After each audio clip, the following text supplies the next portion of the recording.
안녕하십니까, 정관영입니다. 오늘 방송의 주제는 청년 세대에 관한 이야기를 좀 해볼까 합니다. 한국 사회 새 판짜기 청년들과 관련된 내용을 이야기를 하려고 하는데요. 그래서 오늘 방송 주제는 청년 세대의 미래와 87년 체제의 해체라는 제목으로 잡았습니다. 지금 청년 세대들, 그러니까 20대, 30대, 그건 이제 밀레니얼 세대라고 그러죠. 1990년, 80년에서 90년에 태어난 20대, 30대들이 이제 밀레니얼 세대의 지금 이제 젊은 세대, 청년 세대를 구성하고 있고, 그리고 그 부모들인 이제 베이비 부모 세대가 이제 지금 이제 50대, 60대에서 50대를 구성하는 크게 이제 두 세대의 큰 그 흐름이 사실 있어요. 그래서 부모 세대인 베이비 부모 세대의 경험과 삶의 경험과 그 자녀들인 지금 밀레니얼 세대들의 지금 사회 환경, 지금 사회 구조 속에서의 이들에게 닥친 여러 가지 이 조건들은 너무 차이가 많아요. 이 문제에 대해서 오늘 좀 한번 생각을 좀 해보려고 하는데, 먼저 그 아버지 부모님들 세대였던 그 베이비 부모 세대들, 보통 이제 베이비 부모 세대들은 1955년생부터 이제 1963년생까지가 보통 이제 1차 베이비 부모라고 그러죠. 1차 베이비 붐 세대들이고, 1964년에서 1974년까지가 이제 2차 베이비 붐 세대인데, 이제 이 베이비 붐 세대들이 태어났던 60년대부터 청년 시기에 진입하는 80년대까지 이 한국 사회의 산업화 과정에서 특히 이제 1980년대 지나면서 이 청년들의 가치 체계의 중심은 국가였어요. 국가가 지금 베이비 부모 세대들의 청년 시기에 중요한 가치 체계였습니다. 그래서 이 얘기는 꼭 국가가 발전하는 게 내가 발전하는 거다. 그래서 개인과 국가가 같이 발전을 해야 된다라고 하는 어떤 운명 공동체, 이런 생각을 갖고 있었던 그 세대들이었죠. 그래서 국가와 나를 동일시했던, 그래서 정치, 경제, 문화에서 이제 청년들의 역할이 이제 중요하고 또 뭐 간절히 요청될 수밖에 없었고요. 그래서 이제 그런 어떤 흐름에 따라서 청년들이 어떤 시대적 사명감을 갖기에 또 충분한 사회적인 여건도 갖춰졌죠. 그래서 이 가난하다, 뭐 배우지 못했다라고 하는 것들은 열심히 일을 해서 성실하게 노동하고 또 열심히 배워서 극복할 수 있는 하나의 그건 과제인 거지, 뭐 늘 가난하고 못 배운 것 때문에 우리가 뭐 힘든 삶을 살다, 그건 아니었어요. 그래서 그렇게 희망을 가질 수 있었던 그 당시에 그 경제 성장과 경제 개발은 그 당시 청년들에게는 아주 굉장한 희망찬 목표였죠. 근데 반면에 지금 이제 밀레니얼 세대들 같은 경우는 전혀 다른 환경에 놓여 있죠. 그래서 과거 세대 청년들, 그러니까 지금 밀레니얼 세대들의 부모인 베이비 부모 세대가 이제 청년 시기에 있을 때에 비해서 사회에 진입할 수 있는, 지금 이제 사회 진입의 기회가 너무 적죠. 기회가 굉장히 적어요. 기회가 줄었고, 그리고 오히려 이제 더 위축되고 있는 그런 상황이에요. 그래서 지금 이제 대부분 밀레니얼 세대들은 이제 대학을 졸업을 했고, 그래서 이제 고학력 청년들이 굉장히 많은데, 이런 고학력 청년들의 이제 기대치를 만족시켜줄 수 있는 양질의 일자리가 너무나 부족해요. 그래서 이런 현상이 이제 더 심화될 거라고 지금 전망이 되고 있기 때문에 청년 실업률도 지금 상당히 문제이긴 한데 계속 급증하고 있고요. 그래서 사회 전반에서 이제 경제 활동을 아예 그냥 포기한 청년들도 사실 늘어나고 있습니다. 경제 수준이 높아지고 그 생활이 이제 안정된 사회에서는 사실 과거와 같이 뭐 그런 직업관이나 뭐 어떤 삶의 태도를 기대한다는 건 사실 어렵죠. 뭐 그 이전에, 그러니까 지금 베이비 부머 세대들이 청년 시절이었을 때의 노동 조건과 지금의 밀레니얼 세대들의 노동 조건, 또 이 사회 진입 조건을 비교하면은 비교하면서 어떤 양질의 일자리를 추구한다는 것은 이미 지금 고도 성장기가 끝났잖아요, 한국이. 이제 1990년대, 2000년대 들어오면서 이제 사실 고도 성장, 고속 성장 시기가 끝난 시기에서는 사실 어떻게 보면 이제 그런 격차가 일어나는 건 당연할 수도 있어요. 그래서 지금 청년 세대들은 이러한 환경에 맞춰서 어떤 안정을 되게 중요시 여겨요. 그래서 청년들이 이 안정을 희구하다 보니까 공무원 시험에 막 정말 막 목숨 걸고 공부할 정도로 막 그래서 노량진에 좀 몰리고 그랬잖아요. 그래서 이런 공시생들이 늘어나는 이유도 일상에서의 안정을 굉장히 중요할 수밖에 없는 거죠. 왜냐하면 이제 사회에 진입할 기회는 점점 줄어들고, 그리고 양질의 일자리를 찾는 것도 힘들어지고, 거기에다가 안정적인 수입을 갖는 건 더 힘들어지기 때문에 그런 어떤 그 안정을 찾을 수 있는 직업을 찾다 보니 이제 공무원 시험에 더 집중을 할 수밖에 없는 거죠. 그래서 생활 방식도, 라이프 스타일도 뭐 이전에 부모님 세대였던 이제 베이비 부모처럼 뭐 무조건 아끼고 저축하기보다는 이들 밀레니얼 세대들, 청년 세대들의 어떤 흐름, 이제 경험이라든지, 그리고 의미 있는 소비를 지향을 하죠. 그러니까 베이비 부모 세대들은 아끼고 저축하고 막 성실하게 일하고 근면하게 일해서 자신이 가난하고 또 못 배운 것들을 그렇게 극복해 왔지만, 지금 밀레니얼 세대는 그렇지 않다라는 거죠. 어떤 청년들이, 지금의 청년들이 지금 여러 가지 힘든 사회적 여건에 있는 청년들이 어떤 큰 목표를 가지려면, 그건 뭐 지금 밀레니얼 세대뿐만이 아니에요. 그건 이제 베이비 부머 세대들이 이제 20대 때도 마찬가지였는데, 이제 구체적으로 어떤 큰 목표를 세워서 가기 위해서는 그 선배 세대들로부터의 역할 모델이 필요해요. 롤 모델이 필요한 거죠. 그래서 특히나 이제 지금처럼 과학 기술이 더 고도화될수록 지식보다 경험이 더 중요하거든요. 지식보다 경험이 더 중요하기 때문에, 지식보다는 이 경험이 더 중요하기 때문에 이 경험을 간접적으로 할 수 있도록 해주는 이제 그런 전문가들이 그 다음 세대들을 위해서 멘토로 나서줘야 되는 이제 그런 상황이 지금 상황입니다. 그래서 청년들이 사실 지금이야 이제 지식과 정보가 엄청 넘쳐나는 세상이고, 뭐 학교에 가서 충분히 공부하지 않아도 뭐 인터넷이라든지 뭐 이렇게 뭐 얼마든지 지금 온라인에서 자기가 필요한 정보나 지식은 습득할 수 있거든요. 근데 이제 경험이라고 하는 것은 내가 그 상황에서 만들어지지 않으면 할 수 없는 거예요. 그래서 내가 어떤 일을 하거나 어떤 목표를 세운다고 할지라도 내가 얻는 지식 가지고는 한계가 있는 거죠. 그래서 그것을 경험을 했던 앞선 세대가 그 롤 모델을 통해서 청년들에게 그런 이제 역할 모델을 해주는 것이 이제 중요한 거죠. 지금 이제 고도 성장 시기가 끝났습니다. 이 고도 성장 시기가 끝난 상태에서의 이 밀레니얼 세대의 어떤 그런 사회적인 위상을 좀 보면, 지금 밀레니얼 세대들이 이제 90년대 이후에, 90년대 이후부터 가장 어떻게 보면 이제 한국의 역사상 물질적으로 가장 풍요로운 그런 환경에서 자랐지만, 또 말씀드린 것처럼 이제 사회 참여 기회는 굉장히 열악한 그런 시대를 맞이하고 있죠. 그래서 뭐 그 구체적인 예를 들면 이제 경제 성장이 이제 둔화되고, 기업들도 이제 신규 채용들이 이제 점점 줄어들고 있고, 그리고 많은 기업들이 이제 해외로 나가고, 그리고 경력을 선호하는 기업들이 많고, 거기다가 이제 대기업, 그다음에 중소기업 간의 임금 격차, 뭐 이런 여러 가지 조건 때문에 혼자 개인의 노력만으로 극복하기 어려운 그런 어떤 구조적인 어려움에 지금 처해 있는 거예요.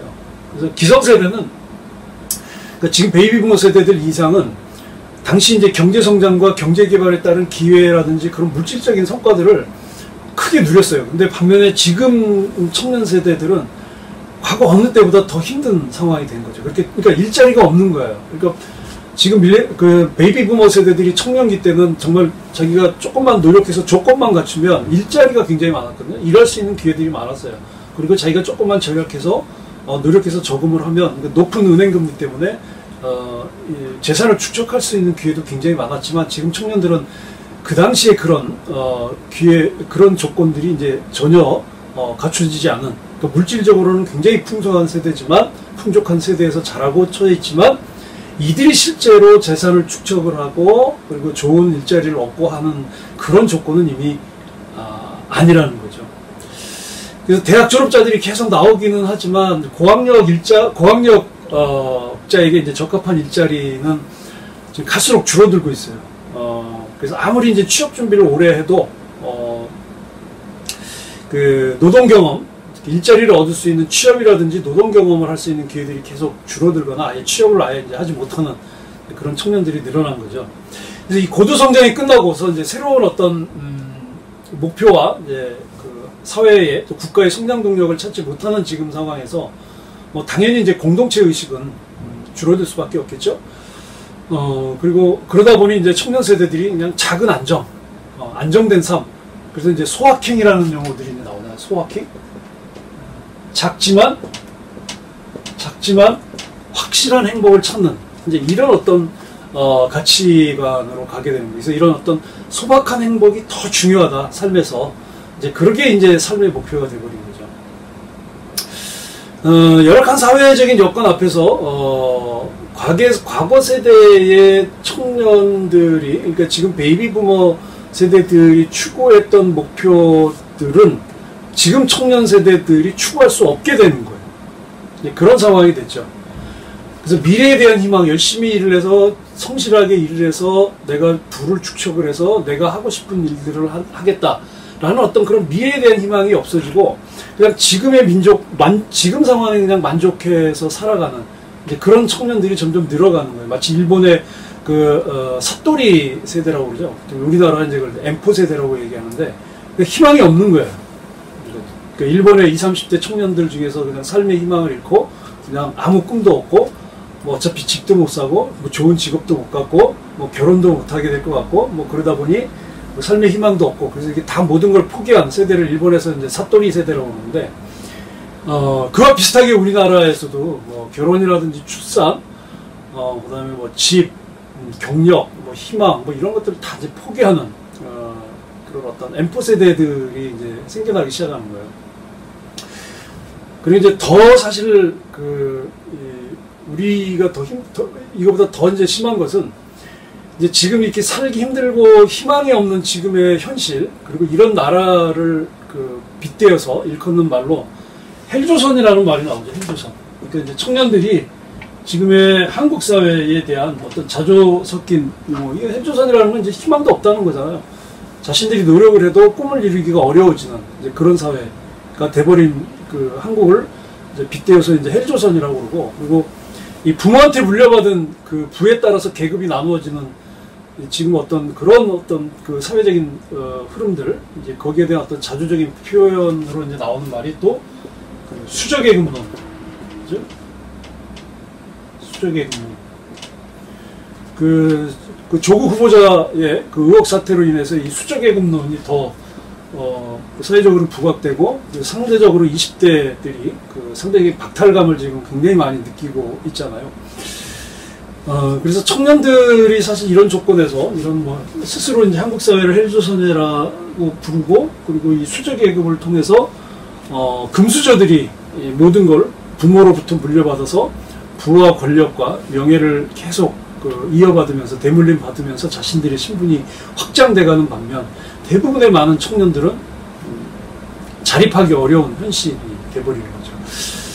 근데 인구층으로 보면요, 이게 1차, 2차 베이비 부머 세대들이 굉장히 두터워요. 이제 이들이 이제 좀 있으면 이제 은퇴하기 시작을 하게 되는데, 이제 이들이 1, 2차 베이비 부머 세대들이 이제 은퇴를 하게 되면 사회적으로 이제 노동할 수 있는 노동 가능 인구가 굉장히 줄어들게 되죠. 근데 또 반면에 밀레니얼 세대들은 또 굉장히 인구가 또 적잖아요. 그래서 노동 인구가 훨씬 적어요. 그래서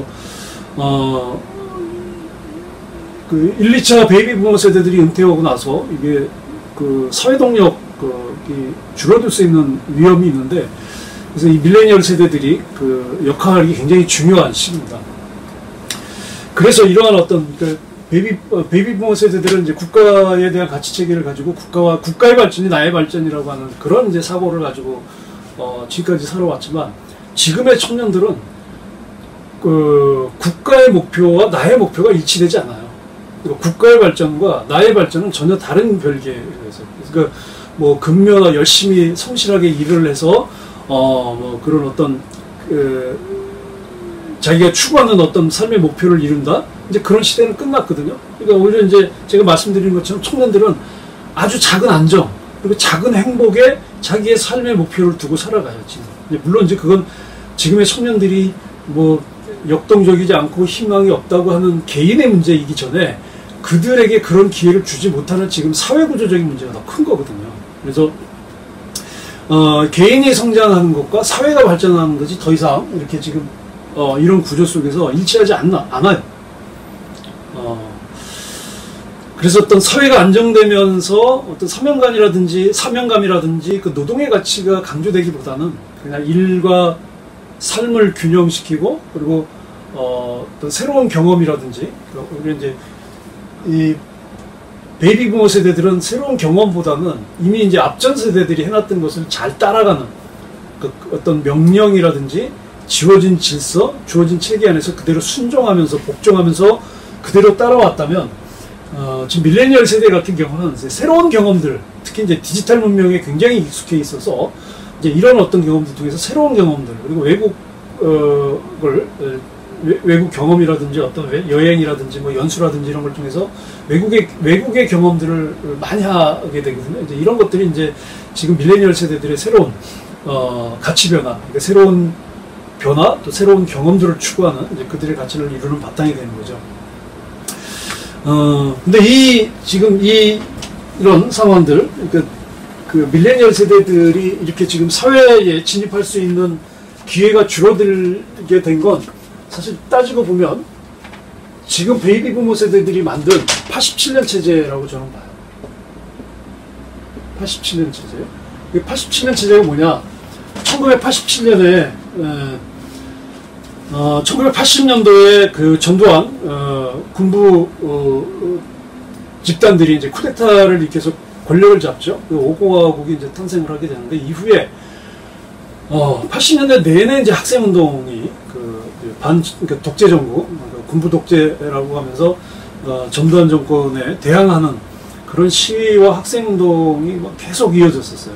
그게 이제 정점에 달한 것이 1987년이었고, 이제 1987년에 이제 6월 항쟁이라고 하는 정점에서 결국 이제 그 노태우 씨가 이제 그 6.29 선언을 통해서 항복을 하게 되죠. 민주화운동 세력에 항복을 하게 되면서 이제 대통령 직선제를 해요. 근데 이 대통령 직선제가 그 당시로 보면 굉장히 큰 의미를 가지고 있는데, 한국의 민주주의 발전에 있어서 대통령을 국민이 뽑는다라고 하는 것이 그 당시의 가치로서는 엄청난 민주주의 발전이었습니다. 그렇죠? 왜냐하면 늘 박정희 정권부터 시작해가지고 대통령은 체육관에서 뽑거나 이미 짜여진 프레임 안에서 국민들이 선택할 수 없는, 그리고 그 대통령에게 주어진 권한이 워낙 막강했기 때문에 국민들이 대통령을 자기 손으로 직접 뽑는다고 하는 것은 엄청난 민주주의의 발전이었던 거죠. 민주주의의 발전이 대통령 직선제라고 생각을 한 거예요. 그래서 이 대통령 직선제가 곧 민주주의, 한국 민주주의의 발전이라고 성취라고 그 당시에 이제 87년 체제 6월 항쟁에 참여했던 그 당시 세대들, 그러니까 지금의 이제 베이비부모 세대들이 이제 그렇게 그런 생각으로 이제 그 6월 항쟁을 이끌어 온 거예요. 자, 그렇게 해서 이제 제9차 헌법 개정도 이루어지고 대통령 직선제도 이루어지면서 쭉 세월이 흘렀죠.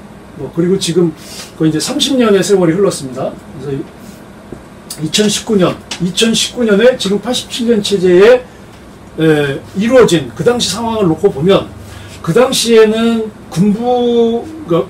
전두환 군부 세력들이 정권을 잡고 엄청난 위협적인 그런 어떤 공포 정치를 했던 그 상황을 깰 수 있었던 기회가 6월 항쟁이지만, 지금 민주화가 상당히 이루어지고 그 이후로 경제가 발전을 하고 또 다양한 여러 가지 이제 사회 문화적인 것들이 이제 개방이 되고 또 과학 기술을 통해서 다양한 이제 그 여러 가지 그 사회적인 어떤 발전이 이루어지면서 지금 이 87년 체제가 이루어졌던 87년 체제에서 이루어졌던 사회적인 조건이 지금에 와서는 이미 낡아버린 조건이 된 거예요. 특히 청년 세대들에게 지금 청년 세대들에게는 이 87년 체제가 더 이상 자신들에게 맞지 않는 사회 구조가 된 거예요.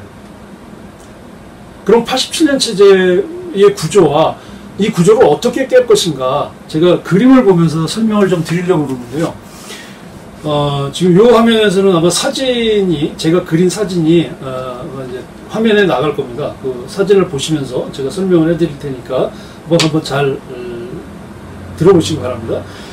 이 왼쪽에 있는 1차원적 공간, 그러니까 평면이 87년 체제예요. 그러니까 87년 체제는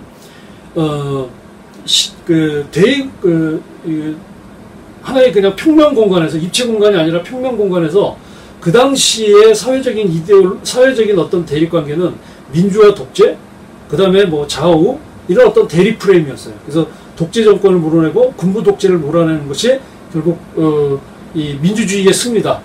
그것이 이제 대통령 직선제로 나타났고, 그래서 대통령 직선제라고 하는 대의제, 대의민주제를 쟁취하는 것이 한국 사회에서 가장 중요한 민주주의의 과제라고 생각을 했던 것이죠. 그래서 이 대의 권력의 영역을 확대하는 것.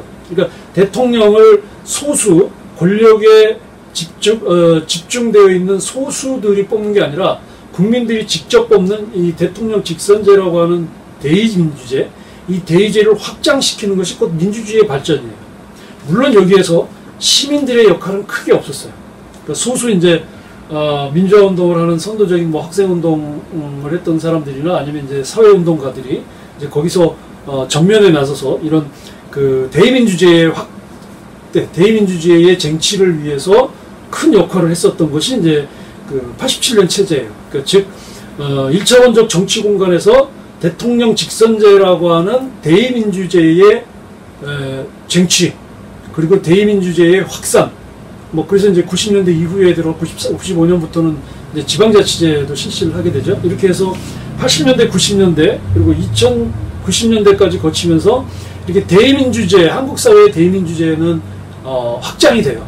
자, 그렇게 해서 쭉 흘러오다가 이제 2000년이 지나고 김대중 노무현 정부를 지나면서 어쨌든 상당 부분 그 시민들의 참여나 또는 이제 시민사회의 역할이 굉장히 중요한 그 사회적인 어떤 분위기로 확산이 되죠. 그래서 상당히 많은 그 시민사회 단체들이 그 만들어지고 또 다양한 형태의 뭐 환경, 복지, 교육, 뭐 다양한 영역의 시민단체들이 중요한 역할을 하기 시작을 합니다. 그러나 실제로 시민들이 주체가 되는 정치까지는 발전을 하질 않은 거예요. 그래서 오른쪽 그림에 보시면 87년 체제는 1차원적인 평면 공간이었다면, 평면적인 정치 공간이었다면, 이제 87년 체제를 극복하는, 이 87년 체제를 해체하기 위해서는 이 1차원적 공간이 3차원적 공간으로 확장되어야 된다. 그럼 이 3차원적 공간이라고 하는 것은 평면에서 부피가 생기는 공간이잖아요. 근데 이 부피를 만들 수 있는 공간에서의 높이 역할을 하는 게 시민입니다. 이 시민들이 주체적으로 나서서 이 평면의 대의 권력 중심으로 되어 있는 한국 사회의 정치 구조를 시민 정치와 직접 민주주의 공간으로 넓혀야 돼요. 그러니까 이 넓어지는 공간의 그 공간의 영역은 시민들이 채워나가는 거예요.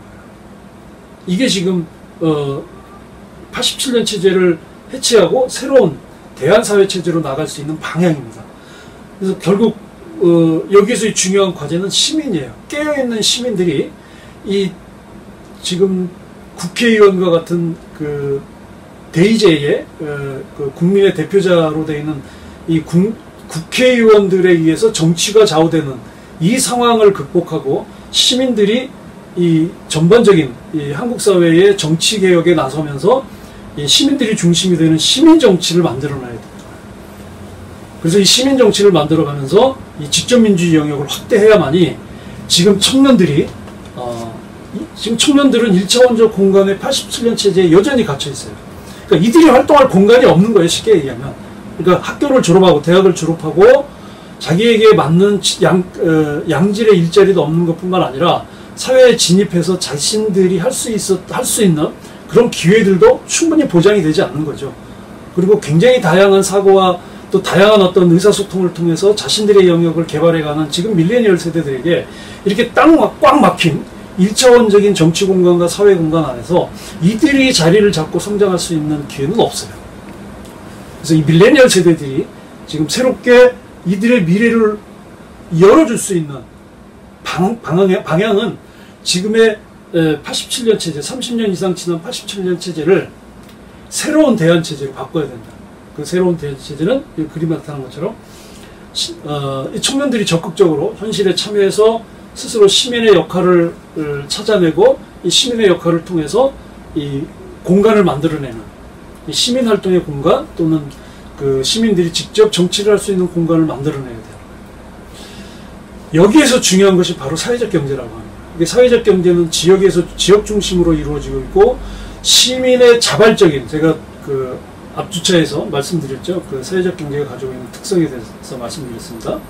자율성이라든지 자발성이라든지 자조성 이 세 가지가 사회적 경제가 가지고 있는 중요한 특성인데 이것이 바로 시민들이 가지고 있는 또한 그 어떤 역량일 수도 있어요. 그러니까 사회적 경제가 성장하기 위해서는 이런 발전된 시민 역량이 전제가 돼야 되는 거예요. 근데 이런 발전된 시민 역량이 확보되기 위해서는 공간적으로 시민들이 활동하는 공간이 만들어져야 됩니다. 그 공간이 지금 그림에서 보시는 것처럼 시민 주체에 의해서 부피로 만들어지는 3차원적 정치 공간입니다. 자, 그래서 청년 세대의 미래는 앞으로 우리 사회가 지금 계속 30여 년 동안 유지되었던 이 87년 체제 대의민주주의 중심, 그러니까 국회의원 중심, 그리고 대통령 중심, 대통령 직선제 중심의 이런 정치 구조를 바꾸고 새로운 시민들이 중심이 되는 시민 정치가 더욱더 확산되는 새로운 구조로 가야 지금의 20대들에게 미래가 있고 또 이들이 앞으로 한국 사회를 이끌어가고 국가를 경영하고 국가를 운영하는 데 있어서 이들이 할 수 있는 일들이 많아지고 결국 국가가 또 우리 사회가 더욱더 발전할 수 있는 중요한 전제가 된다고 하는 것이죠. 그래서 오늘은 이제 청년 세대의 미래와 87년 체제의 해체라고 하는 주제를 해서 이제 간단하게 설명을 들었습니다. 앞으로 계속 이 주제를 해서 좀 더 구체적인 내용으로 정치개혁은 그럼 어떻게 할 것이며 경제개혁은 어떻게 할 것인지 그래서 전반적인 우리 한국 사회의 발전을 위해서 우리 청년들이 점점점 더 많은 영역에서 활동할 수 있는 그런 어떤 과제들을 같이 생각해보는 시간도 갖겠습니다. 오늘 방송은 여기까지 하겠습니다. 감사합니다.